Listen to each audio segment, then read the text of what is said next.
Anong gagawin? Anong gagawin? Luluto tayo ng pasta. Ang tanga. May gagawin na naman. May gagawin. Diba? Alam ka, nagugutom na daw si Tia. Luto na naman. Chocolate. O loko! Kinuha ko na nga dyan yung wallet at saka yung susi kasi nga nag-aaya na naman ang mga tao na kumain. Dahil wala na naman tayong no choice. Anong gagawin? Let's go! Ako nga pala si Jeffoy, yan yung vlogger na masikip, and welcome sa aking mini vlog. Aalis na naman nga ang mga bakla dahil bibili kami ng mga ingredients para sa lulutuin naming pasta. Pinuntan nga nila ako sa kwarto kanina dahil magluto nga daw ako nung tuna pasta. Yung pasta na yun natutunan ko lang yung sa kaibigan ko sa Santa Rosa, si Arben. Dahil nagustuhan ko nga yun at nagustuhan din nila. Kaya minsan for the luto talaga yung person na ito ng tuna pasta na iyan. Dito nga kami sa Rap and Care mamimili dahil ito yung pinakamalapit na supermarket sa amin. Ito yung pinakamalapit na sure kami na lahat ng ingredients na bibili namin nandito. Nagpark na nga ako dito sa may silong at pagkainit naman pag nabilad pa naman sa init ang motor ay siguradong luto ang itlog. Sabi ko nga ay videohan mo ako habang naglalakad papasok ng supermarket. Feeling fresh nga naman. Abay syempre hindi na magpapatigil ang isa, siya rin daw. Eddie go! Laban na laban talaga ang ating pambato sa binibining undas. Kumuha na nga kami ng cart at inumpisa na namin mag-ikot-ikot dito sa loob ng supermarket. Maghanap. Kumuha na nga kami dito ng 3 century tuna dahil may isa pa nga kaming evaporated milk, 2 kinuha namin dito at saka isang Nestle cream. Syempre, pasta. Ideal nga yung kinuha namin dito kasi masarap nga tong pasta na to. Dapat nga bacon bibili namin dito pero ham lang ang kinuha namin. Syempre, sinabayan ko rin ng pamimili ng paborito nating Skyflake at Energen. As part ng pagda-diet natin dahil nalaki na naman ng tao na ito. At ang pampatanggal ng puto, grab na yan, buy one take one. On the way na nga kami sana sa counter yan kaso nakita namin ang haba ng pila kaya inilabas na namin walang paalam.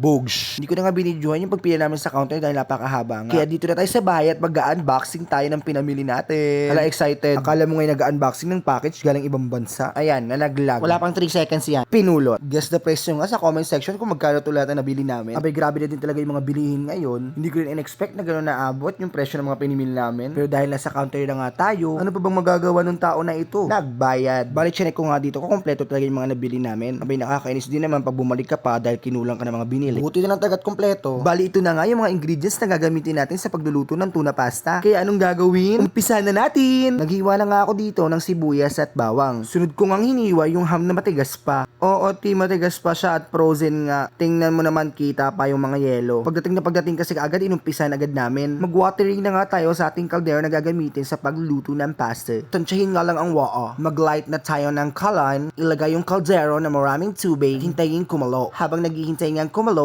tumagay muna yung tao na ito at nagiinuman nga sila sa labas ng bahay. At nung kumalo na nga ang tubig na inilagay na namin yung pasta, hinati nga namin sa 2 para hindi ganun kahaba yung pasta. Bali 1 kilo nga itong pasta at marami kaming kakain dito. Bibigyan din kasi namin yung kapitbahay namin. Ang arte mo naman, bugs, sinapak. Hinalo-halo na nga namin to para hindi magdikit-dikit yung nasa ilalim. At nung okay na nga ang ating pasta, anong gagawin? Salain! Habang sinasala nga namin yung pasta at nakatutok ang camera, ayan, nagmoist. Kailangan nga basain ng tubig yung pasta para hindi magdikit-dikit. Kaya ayan, for the sprinkler ang tao. Kinamay ko na nga ito kahit mainit para ma-reach yung bottom na part. Napaso. Next, lulutuin na nga natin yung sauce. Labas ang kawali. At nung mainit na, lagyan ng mantika. I-check ko nga dito kung okay na ang mantika at kung pwede na ito. At dahil okay na nga, maggigisa na tayo. Inuna ko nga gisahin dito ang sibuyas. Dahil sabi nga nila, mas matagal maluto ang sibuyas kaysa sa bawang. Nung okay na ang sibuyas, sinunod ko naman ang ating bawang para hindi makakaya ng asawang. Hinalo-halo ko na nga ito para hindi masunog ang ating sibuyas at bawang. Nung maluto na ang sibuyas at bawang, inilagay na natin ang ating century tuna. 3 nga ang century tuna na nilagay natin para mas malasa ang ating tuna pasta. Huwag yung tatanggalin ng sabaw at nakakadagdag yun ng panlasa para sa ating tuna pasta. Dinurog-durog ko nga ito at may malalaki pang part ng tuna. At nung okay na, ibuhos ang ating gatas. Binuhos ko na nga dito ang ating 2 evaporated milk. Dahil mas maraming gatas, mas masarap. Siyang tunay! Sinunod ko na nga dito ang ating Nestle cream, pampadagdag ng creaminess at thickness ng ating magiging sauce sa ating tuna pasta. Pak, ang dami ko lang English na product dito, baka naman sa makakanood. Hinalo-halo na nga natin dito para hindi masunog yung ilalim na part ng ating sauce. At nung kumulo na nga ito, inilagay na nga natin dito ang ating mga hiniwang ham. Makakadagdag ito ng flavor at sweetness sa ating gagawing tuna sauce. Anong sabi ko? Mas marami, mas masarap. I-boost na yan. Niligyan ko na nga rin ito ng mga seasoning at mga secret ingredients para mas lalo akong sumarap. Este yung gagawin pala nating tuna pasta. Habang nagluluto nga kami dito, nagluluto rin ng mani sa kabila. Ayan, okay na nga ang ating sauce. At ihalo na natin ang ating powerful na pasta. Sobrang ganda nga ng pagkakaluto ng pasta namin dyan. Hindi nga ito hilaw at hindi rin malata. Kaya perfect na perfect talaga ang aming gagawing tuna pasta ngayon. Nung nabuhos na nga namin lahat, iumpisa na namin halu-haluin ang pasta at ang sauce. Malamang, paano nyo kakainin kung hindi nyo hahaluin? Habang inahalo ko nga ito, ako'y gutom na gutom na. Amoy pa lang, grabe. Yung creaminess ng pasta, tapos yung amoy ng tuna, nakakapaglaway. Kaya maglaway din kayo. Sasaidin natin yung paghahalo nito para mas lalong makut ng sauce ang ating pasta. Para sa bawat subo mo damang-dama. Subo! Dahil nahalo na nga natin ng bonggang-bongga ang ating sauce at pasta, anong gagawin? Tikman na natin! Hindi na nga ako nag-atubiling kumuha ng pinggan at sumandok. Hindi talaga makapagpigil. Gutom na nga. Kita nyo naman sa itsura ko dyan. Gutom